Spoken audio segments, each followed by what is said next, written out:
antal alimul hakim. Rabbi israh li sadri wa yassir li amri wahlul 'uqdatam min lisani yafqahu qawli. Allahumma salli ala nuril anwar wa sirril asrar wa tiryakil aghyar wa miftahi babil yasar sayyidina wa maulana Muhammadin al-Mukhtar wa alihi al-adhhar wa ashabil akhyar adada ni'amillahi wa ridwanih. Jamaah Masjid Agung Karimun yang dirahmati Allah Subhanahu wa taala, kaum muslimin dan muslimat di mana saja berada yang dirahmati Allah, mari kita bersama berzikir kepada Allah Subhanahu wa taala. Kemudian kita lanjutkan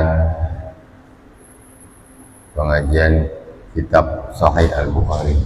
Mudah-mudahan apa yang akan kita lakukan memberkahi hidup kita semuanya, memberkahi keluarga kita sampai hari kiamat, sampai di akhirat.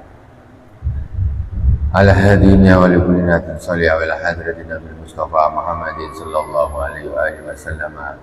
Bisirril Fatihah. A'udzu billahi minasy syaithanir rajim. Bismillahirrahmanirrahim. Alhamdulillahi rabbil alamin. Ar-Rahmanir Rahim. Maliki yaumiddin. Iyyaka na'budu wa iyyaka nasta'in. Ihdinas siratal mustaqim. Siratal ladzina an'amta 'alaihim ghairil maghdubi 'alaihim waladdallin. Amin. Bismillahirrahmanirrahim. Allahu la ilaha illa huwal hayyul qayyum. La ta'khudhuhu sinatun wa la nawm. Lahu ma fis samawati wa ma fil ardh. Man dhal ladhi yashfa'u 'indahu illa bi'idhnihi. Ya'lamu ma bayna aydihim wa ma khalfahum.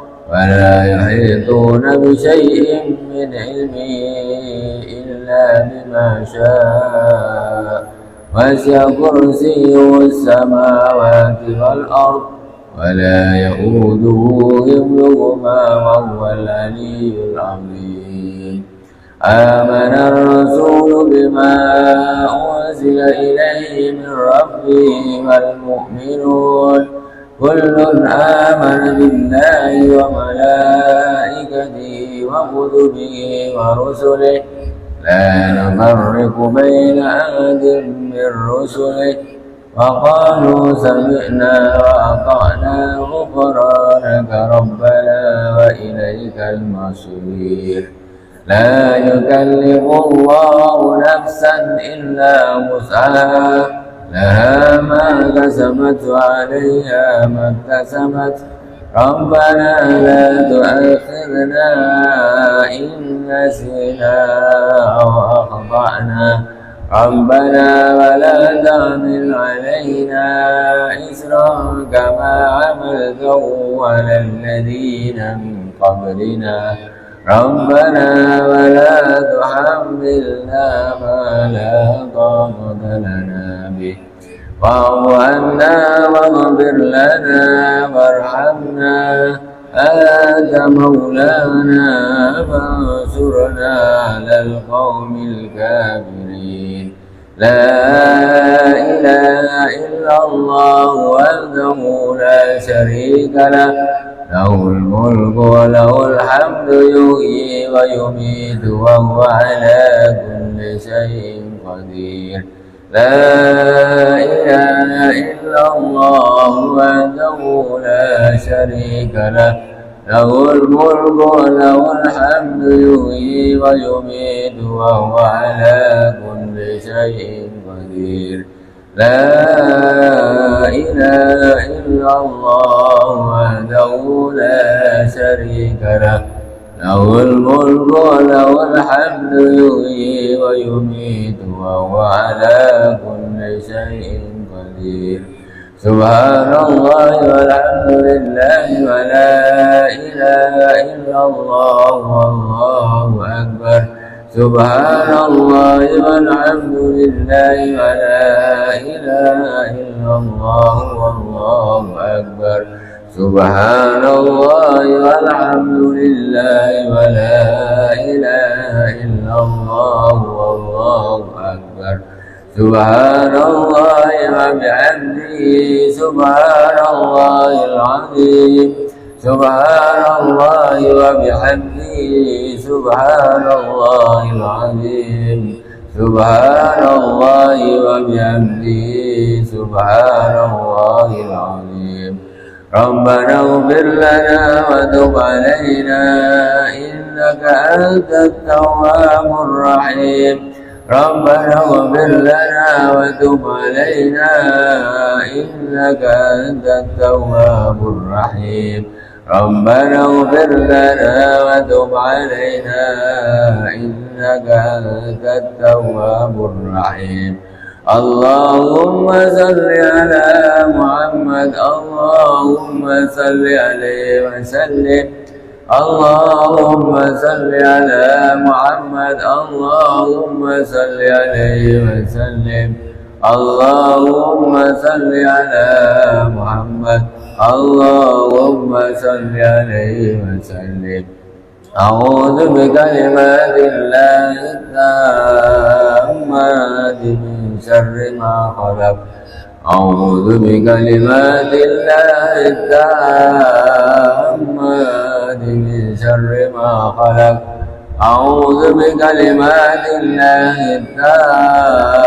التامات من شر ما خلق بسم الله الذي لا يضر مع اسمه شيء في الأرض ولا في السماء وهو السميع العليم بسم الله الذي لا يضر مع اسمه شيء في الأرض ولا في السماء وهو السميع العليم بسم الله الذي لا يضر مع اسمه شيء في الأرض ولا في السماء وهو السميع العليم رضينا بالله ربا وبالإسلام دينا وبمحمد نبيا رضينا بالله ربا وبالإسلام دينا وبمحمد نبيا